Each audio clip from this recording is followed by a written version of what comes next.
সুখ এটা অনেক বড় একটা জিনিস। সুখ এটা কখনো টাকা দিয়ে কিন্তু কিনে পাওয়া যায় না।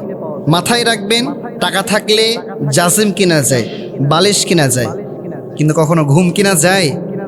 টাকা থাকলে সব কিছু করা যায়, শান্তি কখনো কিনা যায় না প্রিয় ভাইয়েরা। শান্তি এটা হচ্ছে আল্লাহ তাআলার পক্ষ থেকে অনেক বড় একটা নিয়ামত।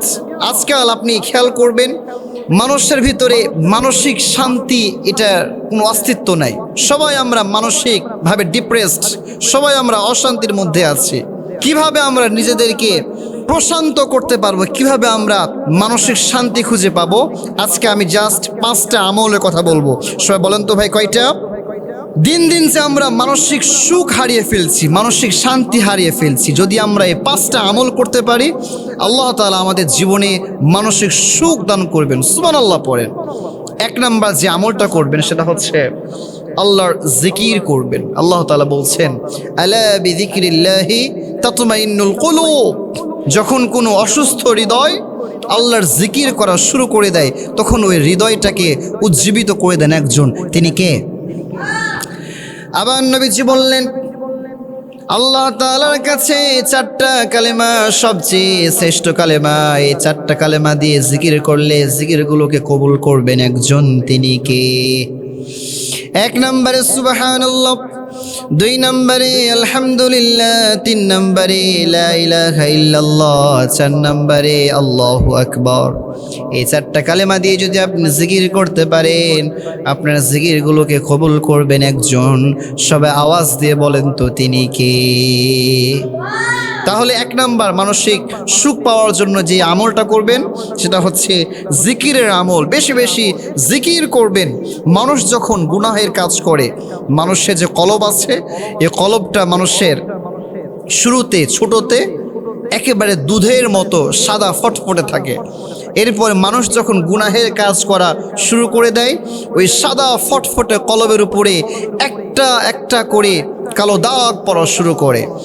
একটা পর্যায়ে গিয়ে ওই সাদা ফটফটে দুধের মতো কলবটা অন্ধকারাচ্ছন্ন হয়ে যায়, যার ফলে মানুষের আর ভালো কাজ ভালো লাগে না, নামাজ পড়তে ভালো লাগে না, রোজা রাখতে ভালো লাগে না। মানুষ ওই সময় মানসিকভাবে ডিপ্রেসড হয়ে যায়, খারাপ কাজের প্রতি অ্যাট্রাকটিভ হয়ে যায়। এজন্য যদি আপনি মানসিকভাবে প্রশান্তি পেতে চান, যদি আপনি মেন্টাল পিস পেতে চান, তাহলে আপনাকে 1 নাম্বার যে কাজটা করতে হবে, আল্লাহর জিকির বেশি বেশি করতে হবে। 2 নাম্বার যে আমলটা করতে হবে, খুব ভালোভাবে শুনতে হবে প্লিজ। এই লুক অ্যাট মি, আমার দিকে তাকান।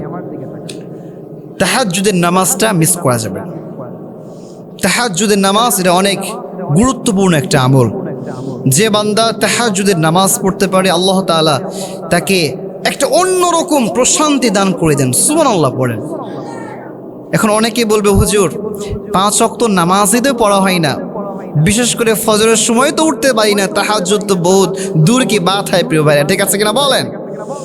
এজন্য বলবো যে না, 5 ওয়াক্ত নামাজ অবশ্যই পড়তে হবে, পাশাপাশি তাহাজ্জুদের নামাজ পড়তে হবে।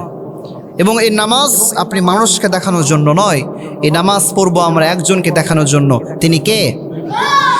এই জন্য রব্বুল আলামিন বলেন, قل إن صلاتي ونسكي ومحياي ومماتي لله رب العالمين। আল্লাহ বললেন, ও নবী আপনি বলে দেন, নিশ্চয় আমার নামাজ, নিশ্চয় আমার কুরবানি, আমার হায়াত, আমার মুদ সব কিছু আল্লাহর জন্য, যে আল্লাহ ছাড়া কোনো ইলাহ নাই। সুবহানাল্লাহ পড়েন। তাহলে 2 নম্বরে সালাতু তাহাজ্জুদের নামাজ পড়তে হবে। 3 নাম্বার যে আমলটা করবেন সেটা হচ্ছে বেশি বেশি ইস্তিগফার করবেন। যখন আপনি মেন্টালি কোনো প্রশান্তি খুঁজে পাবেন না, তখন আপনি ইস্তিগফারের আমল করবেন, আপনার মেন্টালি পিস দান করবেন একজন, তিনি কে? 4 নাম্বার যে আমলটা করবেন সেটা হচ্ছে নিজেকে সর্বদা হারাম থেকে বাঁচিয়ে রাখবেন। সব ধরনের হারাম কাজ থেকে বাঁচিয়ে রাখবেন। এই কলিজার টুকরা যুবক ভাইয়েরা, নিজেকে সর্বদা গুনাহের কাজ থেকে বাঁচিয়ে রাখতে হবে। অনেক যুবক আছে এমন নিজেকে পর্নোগ্রাফিতে আসক্ত করে রেখেছে, অনেক যুবক আছে এমন হারাম রিলেশনশিপের মধ্যে তারা নিজেকে জড়িত করে রেখেছে। এই জন্য বলবো না, যদি মানসিকভাবে প্রশান্তি পেতে চান তাহলে হারাম থেকে নিজেকে সর্বদা দূরে রাখতে হবে। আল্লাহ তাআলা প্রত্যেকটা যুবককে হারাম থেকে বাঁচার তৌফিক দান করুন, আমিন। সর্বশেষ 5 নম্বরে একটা দোয়া পড়বেন। এই দোয়াটা খুব গুরুত্বপূর্ণ দোয়া, এই দোয়াটা কেউ মিস করবেন না প্লিজ। এই দোয়াটা সবাই মুখস্থ করবেন। দোয়াটা হলো আল্লাহুম্মা ইন্নী আউযু বিকা মিনাল হাম্মি ওয়াল হাযান। এর মানে হচ্ছে, হে আমার রব, আমি আপনার কাছে সব ধরনের দুশ্চিন্তা থেকে পানাহ চাচ্ছি। আল্লাহ, আপনি আমাকে সব ধরনের দুশ্চিন্তা থেকে বাঁচিয়ে দেন। সকলে পড়ছি আমিন। এই 5টা আমল যদি কোনো বান্দা করতে পারে, আল্লাহ তাআলা ওই বান্দাকে মেন্টালি একটা যে পিস আছে, মেন্টালি যে একটা প্রশান্তি আছে, আল্লাহ তাআলা এই প্রশান্তি দান করে দিবেন। সুবহানাল্লাহ পড়ে।